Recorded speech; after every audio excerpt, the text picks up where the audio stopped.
Hi, everyone. Welcome to the latest Carson's Take 5 with Ryan and Sonu. Sonu, there's I don't know what to say, some crazy stuff happening out there. So we're titling this one, Is Chaos Normal? Yeah. It is high level. Listen, I am doing this from a hotel room. That was not the plan. If you've at all tried to travel the last few days, you know exactly what I'm talking about. It's a mess out there. We had President Biden step down. I'm sure there's some other crazy things. Those are the two things that are obviously happening right now, and we don't exactly know who's going to be the Democratic nominee. So there's some uncertainty there. I mean, is this normal? I mean, you look at history. It seems like we've had chaos the whole time, though, right? I mean, what do you think about it all? Yeah, no, I think you've always had chaos. I mean, 1968 with the politics, 1960 Yep. comes to mind. A lot of analogies there. At the same time, it's different, right? President Johnson at the time stepped down. He was favorite.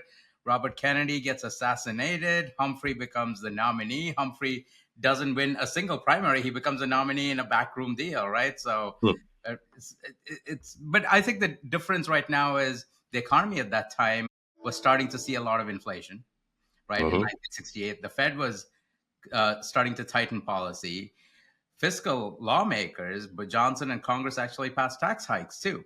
We're not having any of that. Those are big headwinds for the economy. We're going the opposite direction. The Fed is poised to cut rates. Just this morning, the day we are recording, this is the 24th of July, Bill Dudley, a former head of the New York Fed, came out and wrote, the Fed needs to cut this week or next week at the next Fed meeting in July. He's been listening to us. He's been listening to our podcasts and different things. He's been listening to us. Exactly. So, we're in a very different situation. That'll be a likely tailwind. I think we're seeing that in small caps as well, right? I mean, you've looked into that too. We've seen the small cap rally. I think it broadens out.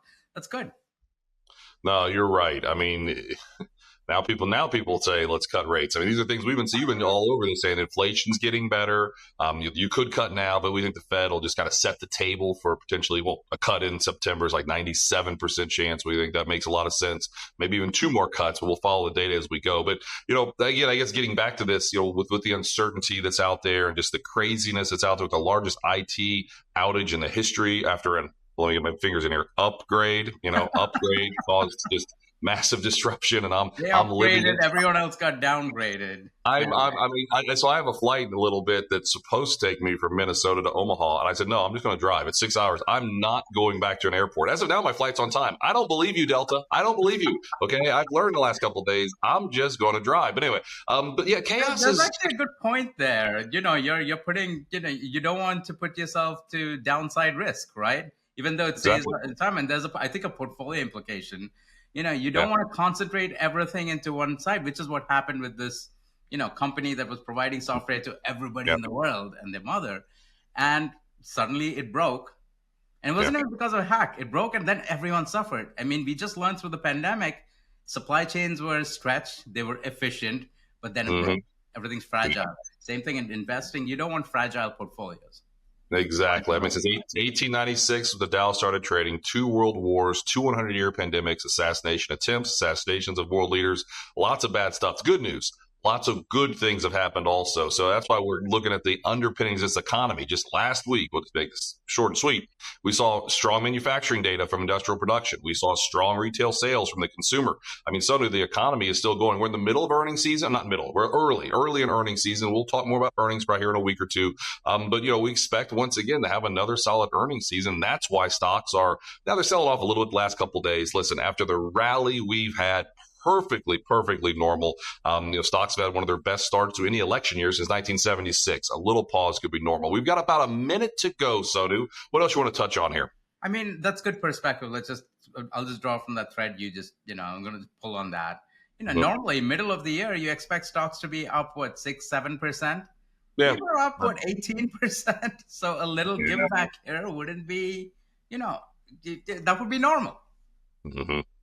Exactly. And just talking about the breadth, as you've watched TV for the last couple of years, they've said only 7 stocks going up. We never really believed that. Those 7 stocks are going up more. Yes, that's why they accounted for a lot of the gains. But a lot of stocks are going up. But since with some good inflation data 2 weeks ago, we've seen a broadening out. Many sectors going up, many stocks. Just to keep this simple, we saw more than 50% of the S&P 500 last week make a monthly high. What in the world does that mean? That means a lot of stocks are going up, making a monthly high is what it means. In history, when you look at that higher a year later, like 23 out of 28 times, up 15% on average. Listen, after the gain we saw last year, the gain we've had this year, I don't think anyone should be too upset if 1 year from now we're up another 15%, which honestly could happen if the economy stays strong. So, Son, I'll give you the final word on a world of chaos out there. On a world of chaos, you want to diversify, right? You don't want to be exposed to only one thing, because that one thing could break. And when it break, it hurts. That's what I think, unfortunately, Ryan, you found out. That's what Delta found out. And a lot of unfortunate travelers, right? Same thing. All I'd say is in your portfolios, you don't want to be skewed to just one side of the market. No, great way to sum it up there. So everyone, hopefully you enjoyed this week's Take 5. World of chaos. Is chaos normal? Chaos is all around us. Chaos everywhere. But it is normal. That's the honest truth. It might feel uncomfortable, very uncomfortable when you see these scary, scary headlines. The truth is, the underlying opinions of this economy are still strong. We're still in the bull market. Just remember that. We'll see everybody next week. Take care. Thank you.